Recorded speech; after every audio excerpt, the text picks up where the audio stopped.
இன்றைக்கான வசனம் மத்தேயு 6:6. நீயோ ஜெபம் பண்ணும்போது உன் அறை வீட்டுக்குள் பிரவேசித்து உன் கதவை பூட்டி அந்த ரங்கத்தில் இருக்கிற உன் பிதாவை நோக்கி ஜெபம் பண்ண. அப்பொழுது அந்த ரங்கத்தில் பார்க்கிற உன் பிதா வெளியரங்கமாய் உனக்கு பலன் அளிப்பார். இந்த வசனத்தில் கர்த்தர் உங்களோட சொல்கிற காரியம், நீ ப்ரேயர் பண்ண. எப்படி ப்ரேயர் பண்ணும்? வீட்டுக்குள்ளே ப்ரேயர் பண்ண. நம்மளுக்கு ஒரு பர்சனல் ஃப்ரெண்ட்ஸ் இருப்பாங்க, ஷேர் பண்ணிப்போம். அந்த மாதிரி நம்ம கடவுள்கிட்ட கொடுக்கணும்.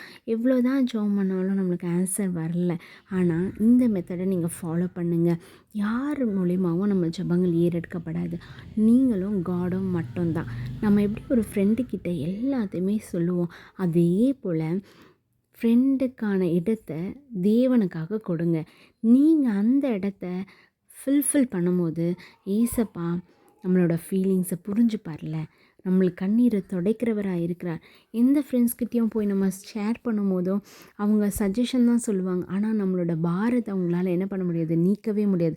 ஆனால் கர்த்தர் அதை நம்மளுக்கு எல்லாத்துக்குமே வழியாக இருக்கார். நம்ம பாரத்தை எடுத்து போடுவார், நம்ம கண்ணீரை துடைப்பார், நம்ம சுச்சுவேஷன்ஸை மாற்றுவார். நம்ம அந்தரங்கத்தில் சொல்கிற காரியங்கள் எல்லாம் நம்மளுக்கு வெளியரங்கமாய் பலனை கொடுப்பார்.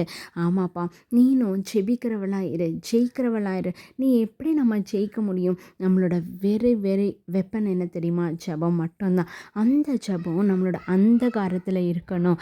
எப்போவுமே மறைவா பர்சனலாக நம்ம ஏசப்பா கிட்ட பேசும்போது, ஏசப்பா இந்த காரியம் ஏசப்பா நம்ம மனதுருகி அவர்கிட்ட கேட்கும்போது அவர் நம்மளுக்கு வெளியரங்கமாக பதில் தருவார்.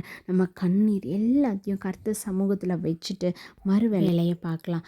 இப்போதும் நீங்கள் அந்த பவரோட அந்த வெப்பனை கையில் எடுத்துகிட்டு கர்த்தருடைய சமூகத்தில் நோக்கி ஜெபம் பண்ணுங்கள். கர்த்தர் உங்களோடு கூட இருப்பாராக. ஆமென்.